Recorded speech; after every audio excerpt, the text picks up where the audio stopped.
On the 12th January 2015, Andrew Lwanga, a former journalist and cinematographer at the now defunct WBS TV, was assigned to cover a story about an ongoing protest in the Central Business District. We reached out to Andrew and he narrated how this fateful day almost made him quit journalism. On 12th of Jan 2015, I was assigned to cover a story of unemployed youth, and that's the day I cast.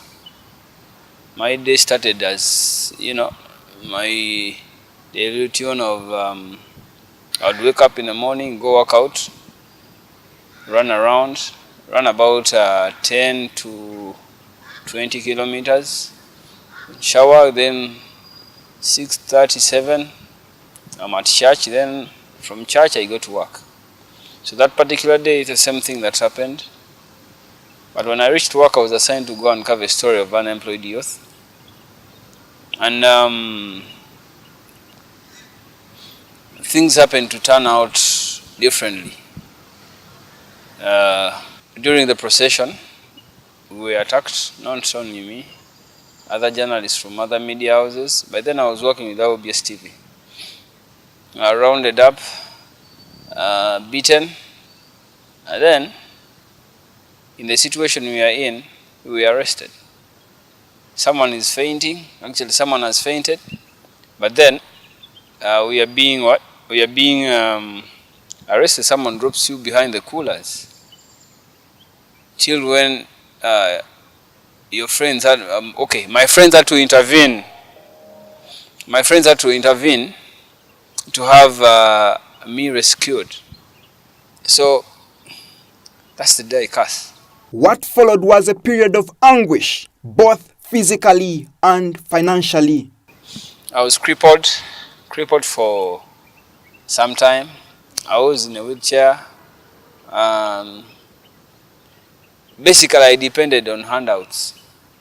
If it wasn't the intervention of HRNJ and other friends in the media, and many of my other friends, so some other NGOs, I would not be working by now. I got a damage that needed me to do a spinal surgery, and it was so expensive. I could not do it from Kampala. However much the money was there for me to be able to get the treatment in Kampala, but the personnel who could work on me, they were not available. All those that I got were like mediocres. I ended up going to South Africa. I did an operation on my spine. In fact, that's why I'm walking now. Yeah, but of course the treatment is not yet done. The damages I got, they are permanent. I'm only lucky that I can be able to move, but I can't run. I can't, of course I can't carry something that is so heavy, but with the treatment I'm still undergoing, I'm getting, I believe I'll be fine. No, in the process, we went to court, but the justice I got from court, I'd call it, it was minimal. The rewards that I was given, the money I'd spent on myself could not even cover up. The guy was told to pay about 5 million, of which up to now he has never paid. He has never paid. I still have to undergo treatment, and of course I have one more surgery remaining. Yes, but when you look at things, all that, then you turn to God. Thank Him that you're still alive. Yeah. Now many people came and they helped me with finances, because I had to do a spinal operation. Well, my operation costed me about $50,000 which money I didn't have. So there are a number of them. There is some Italian guy, Solete. and there is National Coalition for Human Rights Defenders. It's in Bukoto, something like that. There is CPJ, there is HRNJ, there is Amnesty International. All those guys, I would call them anytime, and I'm like, I need some support. The only support I would ask by then was medical, because I would not even mind about eating food. I would only mind about my life. How am I fixed to get back to my 2 legs, to support myself, my family, and everyone. As if that wasn't enough, he continued to receive threats and physical attacks. Threats started coming in. People kept on threatening me. People kept on attacking me. I remember, like, on 2 occasions, I survived being assassinated. Had an attack by, these are police officers. I was attacked when I was going to the hospital. That was around Ginger Road traffic lights. Someone came in police uniform, then started spraying our car with pepper spray. Now just imagine I'm in a situation where I'm unable to walk, then someone comes and sprays pepper spray in your car. Even the driver. So that means our chances of knocking another car, they are like 99%. I reported, but nothing was done. I wasn't helped. I was attacked at the home gate at my house like 4 times. First time I was beaten, I reported. The person I found in Kabalagalo police station didn't even bother to write my statement. But I explained to them, and I was like, okay, fine. If you cannot write anything, good. I went back the second time. Now, I was being followed by 2 men who were riding on a motorbike. What I believed, I saw a gun. And all these warnings kept on telling me, drop the case in court. Drop the case in court. Get away from court. Leave that guy alone. Even my colleagues in the profession, more of them would side with the police. I have like 2 of them. I remember like 1 or 2. They would go pick the money, then leave the case alone. But you see, I wanted my case to be an example. With all this in mind, he did not give up his beloved profession, journalism. When I was sick, things started happening because I had so many challenges. Entering court was hard because the courtrooms are on about. No, my courtroom was on 3rd floor or 4th floor. Now these are buildings that don't have lamps. By then I was disabled. I would only walk in a wheelchair or use elbow clutches, or I had to get like 2 people to carry me. I had some health complications. I do not want to mention them here, but it was painful for me because I kept on telling the magistrate and the state that, you know what, why don't you shift my court to the 1st level, to ground floor? And they were like, no, this is the only space we can use, we can have. And it's one day I will always remember to tell, even my grandkids. If I get an opportunity to talk to my colleagues who are joining the media, it's a story I always tell, but that gave me also courage to continue with the profession. And that's why I bounced back.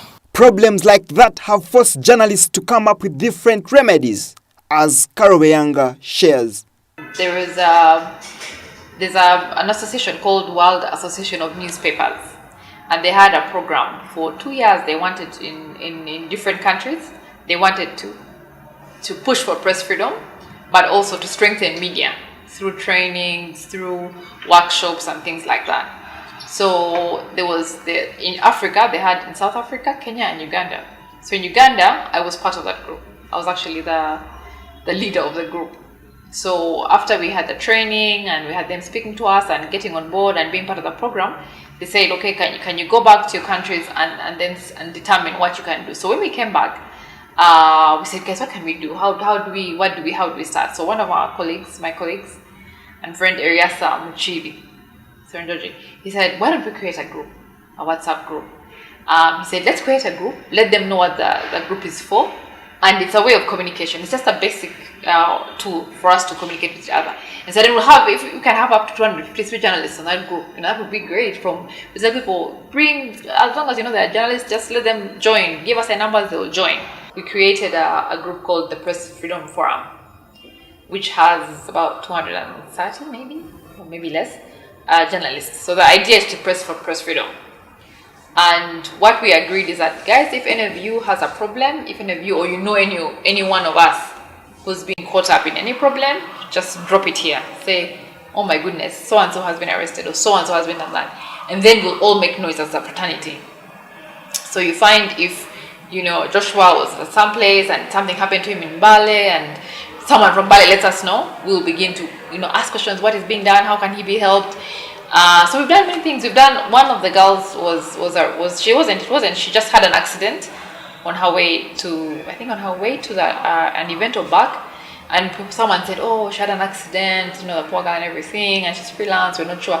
So we said, let's collect money as a group, 5,000, 3,000, whatever you can collect, let's collect and send. And we were able to raise about 550,000 as a group, and she was helped. We did the same for another colleague, the guy from NBS who was standing against an MP, and then he lost, and he took the MP to court. He was taken to jail. So we said, what can we do to help our colleague? Because really he was just, trying to follow the law and everything, and he found himself in this position. And we collected money. I don't remember how much, but we collected something. And then in other cases where we found, we make a lot of noise, and we say, guys, each of us, in the next 3-4 days, we must write something about this. And I believe, like the story of Baka, the journalist, can't remember his first name. I think it was our group that made so much noise. We kept saying, but where is Baka? But said, no, guys, you know what? Let's go in our respective media houses, because we're from different media houses across the country. So we said, let's go in media houses, let's write something. Let us make noise until Baka is produced or something. And I believe that the stories that came out in the different media, where is Baka, what has happened, his wife is saying this, and what is when people began to say, okay, but who is Baka? And that sort of thing. So I think that group is a great group, because half the time we're making noise and abusing each other. But the other half of the time we are actually talking about press freedom, how do we keep each other, how do we help each other. So I think if journalists, actually that's my point, if we come together as a society, but when we decide that we need to help someone, we say, guys, this person, we get an administrator. The administrators most of us are the guys of the original group, that original program. We're the administrators, plus a few other people. But usually we pick one of the administrators to do that work. So we say, okay, guys, we're collecting money for this lady who had an accident. So and so will pick that. We'll be send the money to her, the admin, because we trust all of us, the admins. We know that we know who we are. We know where this came from. We know that kind of thing. So we can trust, and the group also trusts the administrators and say, okay, yeah, we're sending to her. We send. So usually, if you're going to get money to help someone, and we run it twice, we send to the administrator, and they have to be accountable. They keep saying, I've received this money. And then at the end of the day, they will show us, say, guys, this is that when we stop collecting, they will send a screenshot of the amount of money and say, guys, this is the money we've collected. We collected 500,000 or 600.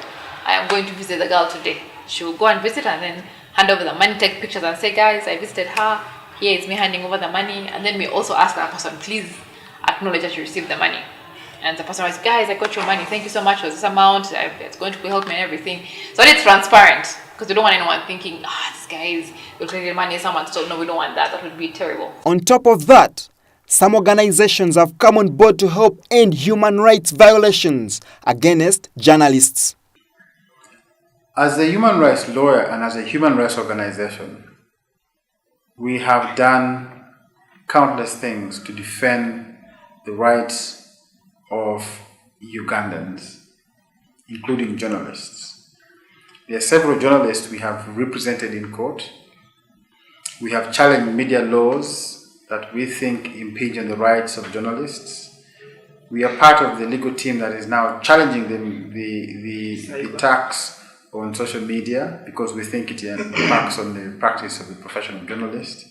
We have challenged restrictions on cyber laws. You perhaps know our most famous case is representing Facebook in the case against Fred Mwema in Ireland for the disclosure of the identity of Tomo Kwalinga Voltaire or TVO. So we have done tremendous amount of work in defending this space for free expression and the practice of journalism.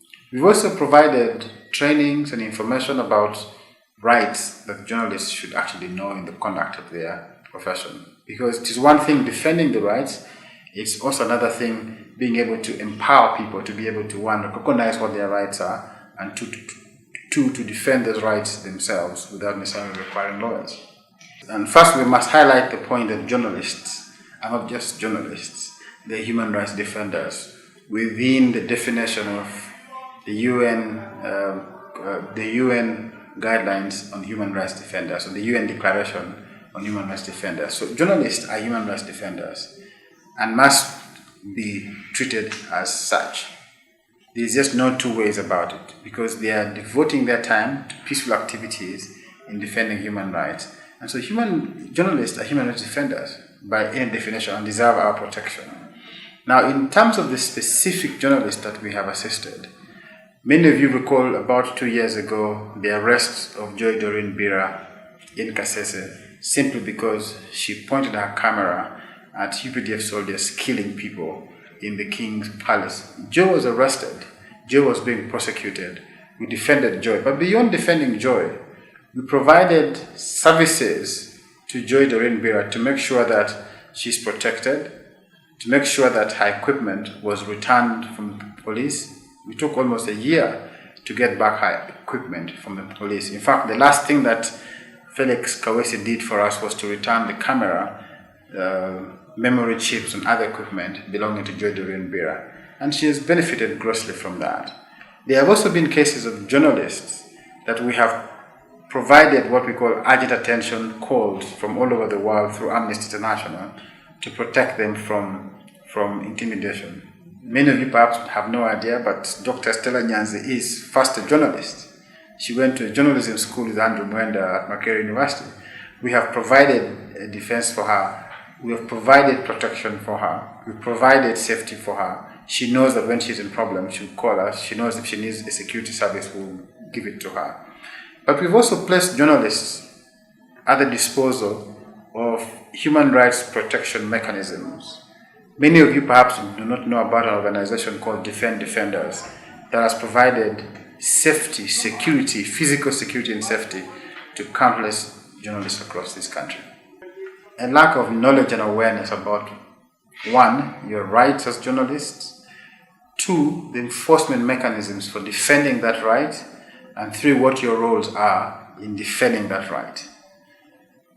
A journalist by the name of Ronald Sembusi, who has now died, may he so rest in peace, was arrested, prosecuted, and sentenced by a court of law for reporting a case in Kalangala of district officials stealing iron sheets meant for the poor. He had no idea that he had a right. We took on his case. His case is still pending at the East African Court of Justice to challenge the practice of trying journalists for the offense of criminal defamation. So journalists must, one, know their rights, two, not wait for other lawyers or other people to come and defend them. They must themselves begin to defend their rights, claim it and defend it. If you do not know your rights, your employer will abuse you, the state will abuse you, the police will abuse you, anybody will abuse you. Besides Chapter 4, there are other organizations doing a similar job, such as the Human Rights Network for Journalists. Robert Sempala, the Executive Director, has been spearheading this struggle for the last 13 years. Yeah, initially, when we receive a complaint, sometimes through the victims, sometimes through the mass media, some people call us, the witnesses. At times, we are around the scenes to capture these various incidents. We verify to be sure that we're handling a matter that is substantive. We We have a team that goes to the field on a fact-finding mission. Then we subject all our findings to a legal analysis, and then a legal guidance by our lawyers in here, and that informs our course of action, sometimes whether to go and negotiate with perpetrators in case our journalists are involved. Sometimes if journalists are the victims, see how we pursue a justice through the courts of law. We also engage the employers, the managers, the editors, so that we have a broad influence of events. But most importantly, we're looking at judicial justice. And we've had a number of cases in courts of law. We've won a number. We've been disappointed on some, while others are still in courts of law. What we're looking at is making sure that there's justice for the journalists. Sometimes when our journalists are in the wrong, which happens sometimes, we sit with them and talk to them about how to be professional, how to avoid such reoccurrences in the future, and we even build capacities of these journalists to adhere to the professional code of conduct, and also to preempt would-be attacks on them by way of enhancing their professional capacities. We also train them on the media legal framework, because we realize that being well-versed with their existing legislations can help them circumvent some would-be charges against them. But we also train them on safety and security, particularly out in the field, how to remain safe and be able to report the stories. Those are part of the interventions that we undertake as an organization. But we do a lot of advocacy. Sometimes we bring on board so many actors, like-minded human rights organizations, and then the other sector players like legislators, those in security. We do this through broad-based advocacy that is factual, based on the findings from the field. We do factual advocacy that has so far been very result-oriented. HRNJ is a membership organization. We have about 700 members spread across the country. And so our members subscribe on an annual basis. There are those that have subscribed for life, but also fundraise from well-wishers outside of the country.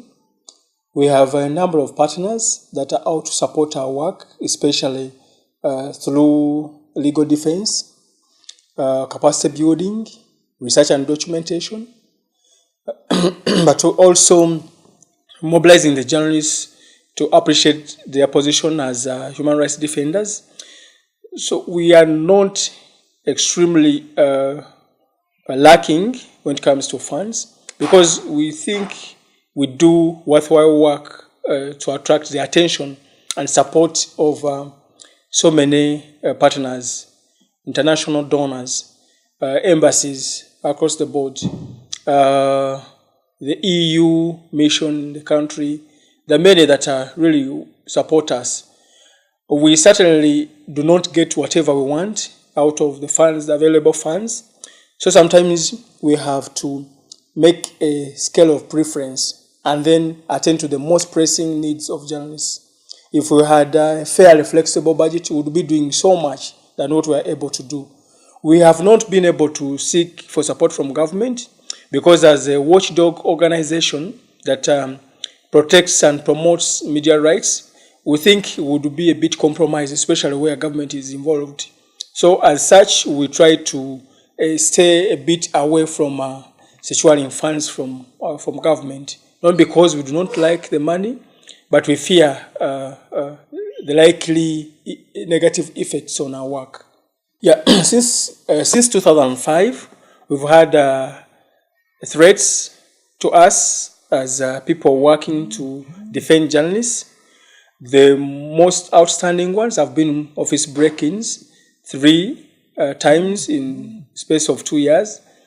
The first one was in 2015, 2016, 2013, 2015, and 2016. And these have had a very big negative effect on us as an organization, because on all occasions we've lost our valuable documents, we've lost money, we've had our property vandalized. Even the fear that it is still instills within our workforce is immense. So that has been the biggest challenge, and to our biggest detriment. We've never gotten to see or to know who is always behind these break-ins. So we live in a constant state of fear. Whenever we go out to do our work, we know that such a thing can happen to us. We also have had challenges like inadequate funds to support us, deliberate attacks on the journalists. Even us, at some point, we have had to relocate some of our staff here. Dr. Samuel Kaziwe, a scholar and media practitioner, says that efforts to end this brutality have been undermined by what he calls a legally oppressive regime. We have an oppressive legal regime. The state must understand that a vibrant press serves everyone. It is for the good of everyone. People who study human rights will tell you that of all the rights that exist, freedom of speech and expression is the most important, probably because it is through the process of normal communication that rights are developed, articulated, and defended. And I believe the biggest challenge that we face as people working in the media industry, first of all, is the legal regime under which we operate, very oppressive. So that's a very huge challenge, that we still have laws like criminal defamation in our statute books.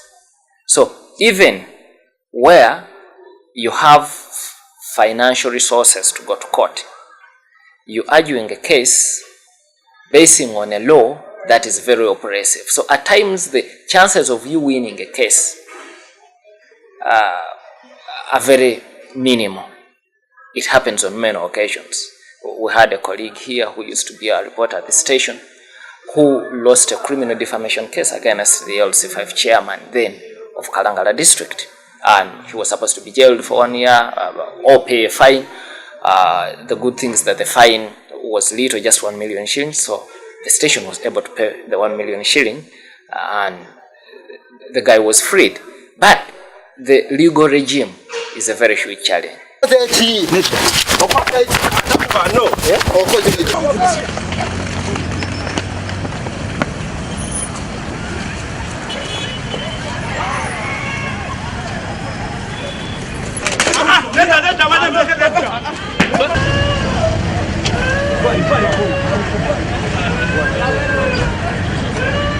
With all that said, the question is, will this brutality on the journalists end?